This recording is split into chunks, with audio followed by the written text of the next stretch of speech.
بسم اللہ الرحمن الرحیم نحمدہ و نصلی علی رسولہ الکریم۔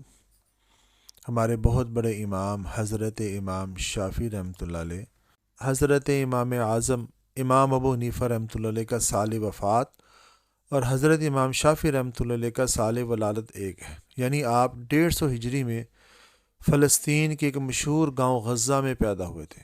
شروع میں آپ نے بڑی تنگ دستی کے ساتھ زندگی گزاری، علم حاصل کرنے کا بڑا شوق تھا۔ صرف 7 سال کی عمر کے اندر قرآن پاک حفظ کر لیا تھا۔ 15 برس کی عمر میں فتوے دینے کی اجازت مل گئی تھی۔ آپ حضرت امام اعظم رحمۃ اللہ علیہ کے مزار مبارک پر مسائل حل کرنے کے لیے اور برکت حاصل کرنے کے لیے حاضری دیا کرتے تھے۔ چنانچہ جب ان کا انتقال ہو گیا تو ایک بہت بڑے امام حضرت اسماعیل بن ابراہیم مدنی نے خواب میں دیکھا۔ انہوں نے حضرت امام شافعی رحمۃ اللہ علیہ سے پوچھا کہ اللہ رب العزت نے آپ کے ساتھ کیا معاملہ کیا؟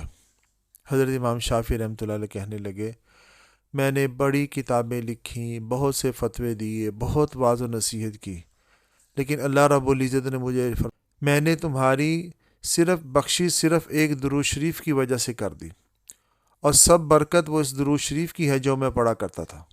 حضرت امام اسماعیل بن ابراہیم مدنی نے پوچھا، حضرت وہ کون سا درود شریف ہے؟ انہوں نے فرمایا کہ وہ درود شریف ہے، اللہم صلی علی محمد کلما ذکرہ الذاکرون وکلما غفل عن ذکرہ غافلون۔